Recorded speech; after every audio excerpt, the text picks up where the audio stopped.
বন্ধুরা আঙুর ফল টক এই কথাটা তোমরা শুনেছো তাই না, যে আঙুর ফল কিন্তু টক। আচ্ছা, এই আঙুর ফল কখন টক হয় বলো তো? আঙুর ফল টক তখনই হয় যখন আমি আঙুর ফলটাকে খেতে পারবো না, আমার নাগালের বাইরে আঙুর ফল চলে যাবে, ঠিক সেই সময়টা কিন্তু আঙুর ফল টক হয়। যদি আমি আঙুর ফলটা খেতে পারতাম, আমার নাগালের মধ্যে থাকতো, তাহলে কিন্তু আঙুর ফল টক ছিল না। তাহলে কি হতো, আঙুর ফলের মতন ভালো মিষ্টি ফল হয় না, টেস্টি ফল হয় না।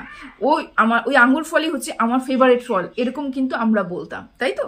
তো এরকমই একটা ঘটনা গতকাল রাতে ঘটেছে, যেটা আঙুর ফল টকের মতন হয়েছে। তার সাথে আরেকটা সিমিলার আমি ব্যাপারটা লক্ষ্য করতে পারছি, সেটা হচ্ছে কন্ট্রোভার্সি। আবার কন্ট্রোভার্সিকে নিয়ে আসা হচ্ছে, আবার কন্ট্রোভার্সি শুরু করানোর একটা প্রচেষ্টা কিন্তু আমাদের ওয়াইটিতে চালানো হচ্ছে। দেখো, আমি যতটুকু বুঝতে পারছি, এই যে একে অপরকে, এক কন্ট্রোভার্সি ক্রিয়েটার আরেক কন্ট্রোভার্সি ক্রিয়েটারকে ছিঁড়ে খাচ্ছে, আরেক কন্ট্রোভার্সি ক্রিয়েটার আরেক কন্ট্রোভার্সি ক্রিয়েটারকে ছিঁড়ে খাচ্ছে, তার কারণ কন্টেন্টের এখানে অভাব পড়েছে।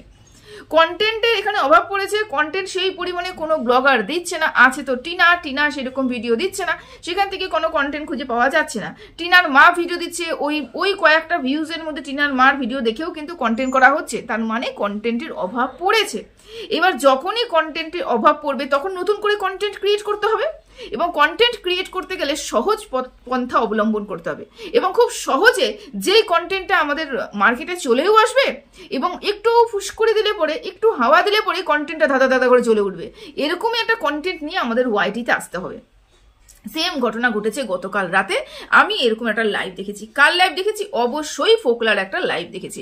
আমি জানি আমার ভিডিও করার আগে আরো অনেক কয়জনই হয়তো ফোকলার এই ব্যাপারটা নিয়ে ভিডিও করে ফেলবে, তো আমি হয়তো লাস্ট। তো যাই হোক, ফোকলার গতকালে একটা লাইভ দেখলাম, এবং সেই লাইভ সংক্রান্ত কিছু বক্তব্য আমার রয়েছে। তো তার আগে তোমাদের সবাইকে ওয়েলকাম করে নিই। Hello friends, welcome back to my channel. আশা করি তোমরা সবাই খুব ভালো আছো, সুস্থ আছো। আমি আছি, মোটামুটি ভালোই আছি এবং সুস্থই রয়েছি। তো এখানে ভিডিও করতে বসলাম আজকে সকালে। প্রতিদিন কিন্তু আমি আজকে যখন ভিডিওটা দেবো, আজকে সকাল 11টায় ভিডিওটা আসবে, আমি কিন্তু গতকাল রাতেই ভিডিওটা করে রাখি, কিন্তু এই মুহূর্তে এখনই করছি আর কি। গতকাল কোনো কারণবশত ভিডিওটা আমি করা হয়নি। তো যাই হোক, সেটা বাদ দিলাম। তো ফোকলা হঠাৎ করে কেন উঠে আসলো? ফোকলাকে হঠাৎ করে কে ডাক দিল? ফোকলার এমন কি মনে হলো হঠাৎ করে আবার টিনাকে নিয়ে বলতে হলো? ব্যাপারটা একটু অন্যরকম লাগছে না? ফোকলার কথা শুনে যেটা বুঝলাম, ফোকলাকে নাকি কেউ খবর দিয়েছে যে ওয়াইটিতে ফোকলাকে নিয়ে তোলপাড় চলছে। আচ্ছা বলো তো, তোমরা কোথাও ফোকলাকে নিয়ে তোলপাড় দেখেছো? ফোকলাকে নিয়ে কোনো বক্তব্য কাউকে রাখতে দিয়েছো? আমি যতটুকু জানি, রিম্পা ছাড়া আমি ফোকলাকে নিয়ে কথা বলতে কিন্তু দেখিনি। গত কয়েকদিন আগে যখন ফোকলা তার ফেসবুকে প্রোফাইল পিকচারটা পাল্টেছে, এআই দিয়ে বানিয়ে লাগিয়েছে, সেই ফটোটাকে উঠিয়ে নিয়ে এসে রিম্পা একটা ভিডিও কিন্তু করেছিল 5-7 দিন আগে হয়তো। তাহলে ওই একটা বাদ দিয়ে আমার তো মনে পড়ে না যে ফোকলাকে নিয়ে আর কেউ কোনো হই হুল্লোড় আনন্দ ফুর্তি মাথায় করে নাচছে, এরকম তো আমার মনে হয় না। দেখো, একটা মানুষ যদি আসার ইচ্ছে হয়, একটা মানুষ যদি মনের কথা বলার ইচ্ছে হয়, ইমোশনালি ব্ল্যাকমেল করার ইচ্ছে হয়, তাহলে লোকটা কিন্তু সুযোগ খুঁজবে। এবং ও বলল যে আমাকে কিছু দর্শক বলেছে যে আমাকে নিয়ে ওয়াইটিতে উথাল পাথাল চলছে, তাই ও কারোর ভিডিও দেখেনি, দেখলে নাকি আপাক হয়ে বসবে। আচ্ছা, এই দর্শকরা কারা? এই যে দর্শকের কথা বলা হলো, এরা কারা ফোকলাকে গিয়ে বলছে যে তোমাকে নিয়ে আবার, টিনাকে নিয়ে আবার উথাল পাথাল চলছে? কোথায় উথাল পাথাল দেখতে পাচ্ছ? আমি তো এখানে এক বিন্দু বর্ষা জল পর্যন্ত দেখতে পেলাম না, আর এখানে উথাল পাথাল, সমুদ্রের উথাল পাথাল তোমরা দেখতে পেলে? না, আসল ব্যাপারটা সেটা নয়। আসল ব্যাপারটা, না ওকে কেউ মেসেজ করেছে, না ওকে কেউ কল করেছে, না ওকে কেউ জানিয়েছে। ও কি করেছে বলতো? ও এখানটায় এসে এই যে রিম্পা যে ভিডিওটা করেছে, ওর পরিপ্রেক্ষিতে কিছু বলবে, এই সুযোগটা ও খুঁজছিল, এবং এই সুযোগটা ও পেয়েছে। আর এই কারণে ও উঠে চলে এসেছে এখানে কন্ট্রোভার্সি করার জন্য। যদি কেউ বলে থাকে, তাহলে আমি বলবো যে নতুন করে এখানে একটা কন্ট্রোভার্সি সৃষ্টি করার চেষ্টা হচ্ছে, আবার টিনাকে বদনাম করে, আবার টিনাকে হেনস্থা করা, আবার টিনার ভেতরে খবর বিক্রি করা, আবার পুরনো কবর খোঁড়া, আবার পুরনো কবর থেকে গন্ধ বের করা, এগুলো কাজ কিন্তু চলছে। ষড়যন্ত্র। এই ওয়াইটিতে ষড়যন্ত্রের শেষ নেই।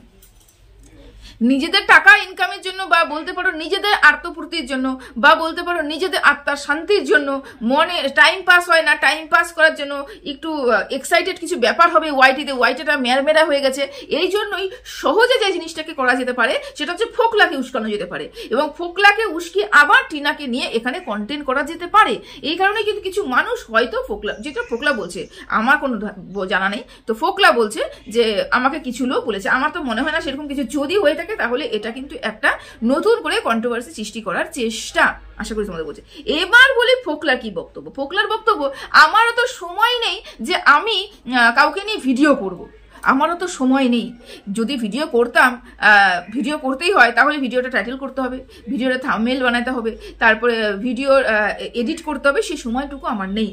10-15 মিনিটের ভিডিও হলে পরে তাহলেও হয়, কিন্তু আমার অত সময় নেই। ব্যাপারটা ওটা নয়, সময় নেই ওটা ব্যাপারটা নয়, ওর মনের মধ্যে এটা রয়েছে যে আমি ভিডিও করব, একটু 19 থেকে 20 দেখবো। আমি যদি দেখি টিনার জীবনে অন্য কোনো পুরুষ রয়েছে এসেছে, আমি যদি দেখি টিনার জীবনে অন্য কোনো পুরুষের আবির্ভাব হয়েছে, কোনো কারণবশত আমি দেখি, আমি আবারও ভিডিও করব, আমি আবারও টিনার চরিত্র বিক্রি করব, আবারও টিনাকে নিয়ে নোংরা গেম খেলবো। এই একটা কথা তার মধ্যে থেকে কিন্তু আমি বুঝতে পারলাম। সময় নেই, ওগুলো ফালতু কথা। ও এমন কোনো পিএম হয়ে যায়নি যে ওর হাতে সময় নেই। অবশ্য ও সারাদিন যেটু কাজ করে না করে তারপর তো টুল্লু হয়েছিল। গতকাল রাতে যে ভিডিওটা লাইভটা করেছে, গোটাটার মধ্যে বুঝতে পেরেছে ও একদম গলা অবধি গিলেছে এবং টুল্লু হয়ে পড়েছিল, কথাও ঠিকঠাক করে বলতে পারছিল না, পুরোপুরি কথা জড়িয়ে যাচ্ছিল। যাই হোক, তাই বললো যে ওর সময় নেই, সময় ওটা নেই না, ও এটা একটু জানান দিয়ে গেল যে আমি আছি, আমি চলে যাইনি, আমি মরে যাইনি, আমার কাছে অনেক কিছু আছে বলার, অনেক কিছু আছে। এই কথা কিন্তু ও বললো, পরক্ষণে আবার এই কথাটা বললো আমি কিন্তু কারোর জীবনে নেই। মানে কেউ কোনো ভিউয়ার তাকে জিজ্ঞাসা করেছে তুমি কি তার জীবনে আছো, তুমি কি আর টিনা কি একসাথে রয়েছে, মানে এইসব দর্শকদেরও আমি বলি হারি, মানে এরা নিজেদের বাড়িতে কিনে খেয়ে দিয়ে কাজ পায় না, এদের বাড়িতে কি কোনো কাজ নেই? মানুষ এই ওয়াইটি কি করতে আসে? ওয়াইটিতে যখন ফাঁকা সময় সেই সময়টুকু দিতে আসে। আমরা ফাঁকা সময় ভিডিও করি এবং তারা ফাঁকা সময় ভিডিওটা দেখে, তার মানে কি ষড়যন্ত্র করতে হবে? তার মানে এতই মনে প্রশ্ন, বা আমি এদের মানসিকতা, এটা বিকৃত মানসিকতা, এটা সুস্থ মানসিকতার পরিচয় দিচ্ছে না তারা। ও বলেছে তুমি আর টিনা একসাথে রয়েছে, তাই বলছে যে আমি আর টিনা একসাথে নেই, আমি রয়েছি আমার জায়গাতে, নামটা বললাম না, আমার জায়গাতে রয়েছি, সেখান থেকে আমি লাইভ করছি এবং আমি চাইলেই তো আমার জীবনে ফিরে আসবে না। এটা হচ্ছে ব্যাপার, বললাম না আঙ্গুর ফল টক, মানে আমি রাখতে চাই না, আমি ওর সাথে সম্পর্ক রাখতে চাই না, এই কথা বলার পরে বললো আমি রাখতে চাইলেও তো আমার জীবনে ফিরে আসবে না। এটাই হচ্ছে ব্যাপার, ও রাখতে চায় না এটা নয়। ও টিনা যদি এখনই কল করে ও লেজ নাড়াতে নাড়াতে কাজ ছেড়ে দিয়ে চলে যাবে, কারণ এমন একটা মানুষ পেয়েছি যে ও ইনকাম করবে, আমি বসে খাবো, লেজ নাড়াতে নাড়াতে চলে যাবে, যেখানে প্রতিদিনকার মদের বোতলটা পর্যন্ত ফ্রিতে পাবে, তো সে লেজ নাড়াতে নাড়াতে যাবে না? অবশ্যই যাবে। বক্তব্যটা কি ব্যাপার বলো তো? টিনা তাকে পাত্তা দিচ্ছে না, টিনা ওকে সহ্য করতে পারছে না, টিনার মুখ দেখতে চাচ্ছে না, এটাই আসল ব্যাপার। এটা আসল ব্যাপার নয় যে আমি ওর সাথে সম্পর্ক রাখতে চাচ্ছি না, আমি আলাদা জায়গায় রয়েছি, আমি ওর জায়গায় রয়েছি, ওর সাথে আমার কোনো সম্পর্ক নেই, ওর প্রতি আমার কোনো ইন্টারেস্ট নেই, এই কথা বললো। আরে যার ইন্টারেস্ট না থাকবে, যার ইচ্ছে না থাকবে, সে কোনোদিনও আসবে না। সে তাকে যদি কেউ খোঁচায় তাও বলতে আসবে না। তাকে যদি পার্সোনালি কেউ খুঁচিয়ে ঘা করে, তখন তাকে হয়তো কমেন্টের মাধ্যমে রিপ্লাই করবে, SMS এর মাধ্যমে রিপ্লাই করবে, চ্যাটের মাধ্যমে রিপ্লাই করবে, কিন্তু ওয়াইটিতে এসে সেটা নিয়ে হোসরগোল করবে না। কিন্তু ও করেছে তার কারণ ও চায় টিনাকে, কিন্তু টিনা পাত্তা দেয়নি। এটাই হচ্ছে ব্যাপার। বলছে আঙ্গুর ফল টক, আমি চাই না, আমি পছন্দই করছি না, আমি ওকে দেখতে পারি না, কিন্তু ব্যাপারটা ওটা নয়, ব্যাপারটা আমি আঙ্গুর খেতে পারছি না, ব্যাপারটা আমি আঙ্গুরটা খেতে পারছি না বলেই আজকে আমার এই দুর্দশা। তো যাই হোক, এই কথাটা বললো। আরেকটা কথা বললো, আমি আগে যা করেছি সেটা ভুল করেছি, অন্যায় করেছি, ভালোবেসে ভুল করেছি না, কিছু কাজ আমি খুব ভুল করেছি, খুব অন্যায় করেছি, সেটা আমার করা উচিত হয়নি, আমি ভালোবাসায় পাগল হয়ে গেছিলাম। আচ্ছা, এই যে ভালোবাসায় পাগল হয়ে যাওয়া, ভালোবাসায় পাগল হয়ে অনেক মানুষকেই আমি দেখেছি, কিন্তু ভালোবাসায় পাগল হয়ে ভালোবাসার মানুষকে এই পরিমাণে হেনস্থা করা আমি দেখিনি। এরকম সোশ্যাল মিডিয়াতে এসে হেনস্থা করে তাকে বদনাম করা আমি দেখিনি। যেই সব মানুষগুলো ভালোবাসার মানুষটাকে ছিঁড়ে খাচ্ছে, তার পাশে বসে ওই মানুষটাকে শেষ করার জন্য শেষ পথটা অবলম্বন, শেষ পথটা চুজ করে নেওয়া, সেরকম ভালোবাসা আমি দেখিনি। এটাকে পাগলামি বলে না, এটাকে রেশ বলে, মনের জ্বালা বলে, মনের থেকে টিনার প্রতি জ্বালা বলে। কারণ কি, মানে হিংসা বলে এটাকে। শেষ করে দেওয়ার একটা ইচ্ছা বলে, এগুলোকে ভালোবাসা বলে না। ওটা পাগল হয়ে যাবার নয়, ওটাকে ভালোবাসায় পাগল হয়ে যাওয়া নয়, ওটা টাকা পাচ্ছি না বলে পাগল হয়ে যাচ্ছি। আমার যে প্রতিদিন একটা করে বোতল আসতো সেটা পাচ্ছি না বলে আমি পাগল হয়ে যাচ্ছি, এই পাগল হয়ে গেছিল, ভালোবাসায় পাগল হয়নি।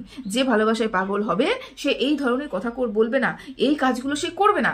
ও কি বললো, ভালোবাসায় আমি পাগল হয়ে গেছি, তো সেই কারণে আমি কিছু কাজ ভুল করেছি। এতদিনে মনে হচ্ছে ভুল কাজ করেছো?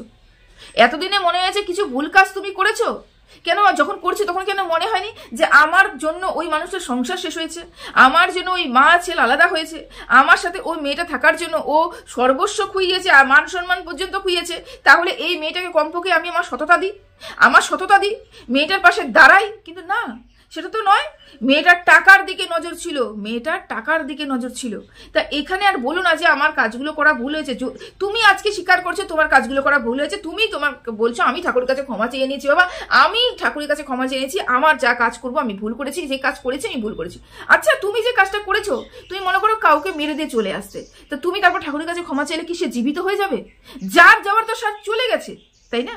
টিনার যতটুকু মান সম্মান ছিল তুমি নষ্ট করেছো, যতটুকু টাকা পয়সা ছিল তুমি নষ্ট করেছো, যতটুকু বাঁচায়া যা ছিল মানে শেষ প্রথমে তার হাজবেন্ড করেছে, তারপর তুমি করেছো, দুজনে মিলে ওই মেয়েটাকে শেষ করে দিয়েছো। আর আজকে এসে বলছো আমি অত বেশি মানে করতে চাইনি, তা আমার হয়ে গেছে, এটা বলছো। মানে এটাও কি মানা যায়?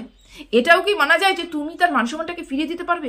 তুমি ওর মানসম্মানটাকে ফিরিয়ে দিতে পারবে যেই মানসম্মানটা তোমার জন্য চলে গেছে, যেই পরিমাণে ওকে হেনস্থার শিকার হতে হয়েছে, যেই পরিমাণে ও টাকার লস ও দেখেছে, এখন কিচ্ছু নেই, ও সমস্ত কিছু খুইয়ে দিয়েছে আজকে তোমার জন্য। তা তুমি কি সেগুলোকে ফিরিয়ে দিতে পারবে? পারবে না কিন্তু। অথচ বলছো যে আমি অল্প একটু বেশি করে ফেলেছিলাম। কথা আমি যা যা বলেছিলাম ঠিকই বলেছিলাম, সব আমি মিথ্যে কথা বলিনি। তার মানে এখানে মিথ্যে কথা তুমি বলেছো এটাও তুমি জানো, সব তুমি মিথ্যে কথা বলোনি। এটা তো যেদিনকে আমি ভিডিও করছিলাম সেদিনকে বলেছিলাম, যেদিনকা তোমাকে নিয়ে তোমার তুমি ওই অ্যাডভাইজারের লাইভে উঠলে বসলে এবং কিছু ফটো বের করলে, আমি সেখানে বলেছিলাম দেখো একটা মানুষ সব মিথ্যে কথা বলতে পারে না, একটা মানুষ কিছু মিথ্যে কথা বলবে, বেশিরভাগই মিথ্যে কথা বলবে, কিছু সত্যি তার মধ্যে থাকবে, এটা আমি বলেছিলাম। তো আমি কোনোদিনও বলিনি তুমি সব মিথ্যে কথা বলেছো, কিন্তু বলেছি কি বলতো, যতটুকু হয়েছিল সেটার মধ্যে মাল মশলা মাখিয়ে এত বড় করেছো যে মানুষের তাকাতে পারলে, মানে টিনার দিকে তাকালেই সে জিনিসগুলো দেখতে পাচ্ছে, সেই কথাগুলো শুনতে পাচ্ছে, তোমার বিহেভিয়ারগুলো, তোমার যেগুলো প্রুফ তুমি দেওয়ার চেষ্টা করেছিলে সেগুলো করতে পেরেছে। তা টিনাকে শেষ করার জন্য যতটুকু তুমি করেছো এটা অনেক ছিল। তুমি যা বলেছো টিনার ক্ষতি করার জন্য এনাফ। এর বেশি আর কি করবে? তুমি মেরে ফেলবে? মেয়েটার আর কিচ্ছু নেই, মেরে ফেলবে? এটা কি প্ল্যান ছিল? মানে বলতে লজ্জা করে না? কোন মুখ নিয়ে ওয়াইটিতে আসিস? কোন মুখ নিয়ে গলা অবধি খেয়ে কোন মুখ নিয়ে ওয়াইটিতে আসিস? কে তোকে নিয়ে উথাল পাথাল তৈরি করে হয়ে গেছে রে? কে ভিডিও দেখা যে তোকে নিয়ে উথাল পাথাল চলছে ওয়াইটিতে? তোকে কেউ পাত্তাই দেয় না, তোকে কেউ সহ্যই করতে পারে না ওয়াইটিতে। তারপরেও নিজে যেচে আসিস, কারণ কি তুই জানান দিতে আসিস টিনাকে আমি রয়েছি, আমি আছি, আমি থাকবো, আমি চাইলেই ভিডিও ক্লিপ বের করতে পারি, আমি চাইলেই অনেক কিছু বের করতে পারি। এই একটা ব্ল্যাকমেল তুই করে গেলি গতকাল রাতে। তোদের মতন মানুষকে না চাপকে সহ্য করে দেওয়া হচ্ছে। আমি তো এই ধরনের বক্তব্য রাখি না, আমি সাধারণত এই ধরনের কথাবার্তাগুলো রাখি না, এই বাজে কথা বলা, চাপকে মারা, এগুলো আমি কথা বলি না। কিন্তু ওকে দেখলে পরে আমি সহ্য করতে পারি না, আমার পুরো শরীরে একটু রক্ত হু হু করে ফুটতে থাকে। এত নোংরা একটা ছেলে, এত বাজে একটা ছেলে, একটা মেয়েকে শেষ করে দিয়েছে, একটা মেয়ের সংসার শেষ করে দিয়েছে, এবং মেয়েটাকে পর্যন্ত শেষ করেছে, মেয়ের টাকা পয়সা শেষ করেছে, মান ইজ্জত পর্যন্ত শেষ করে দিয়েছে, সব শেষ করে দিয়েছে। অথচ বলছে আমি পাগল হয়ে গেছিলাম ভালোবাসায়। আমি বলেছি, কিন্তু আমি অতটাও বলিনি। অসভ্য কথাকার। কেউ তোকে নিয়ে বলে না এখানটায়, কেউ তোকে পাত্তা দেয় না, কোনো কন্ট্রোভার্সি ক্রিয়েটারও পাত্তা দেয় না। তুই এমন কোনো বড় মহান ব্যক্তি হয়ে যাসনি যে তোকে নিয়ে কথা বলবে মানুষে, বা তোকে নিয়ে না আসতে পরে কারোর কথা পেটের ভাত হজম হচ্ছে না, এটাও নয়। এবং টিনা তো তোকে পাত্তা দেয় না, টিনা তো সপাটে লাথি বেড়েছে মুখের মধ্যে। তাই নিজেকে অত জাহির করতে আসিস না, আমি অমুক করি না, আমি তমুক করি না, আমি সমুক করি না, যত সব। তো চলো এতটুকুই রাখলাম ভিডিওটা। সবাই ভালো থেকো, সুস্থ থেকো, টাটা।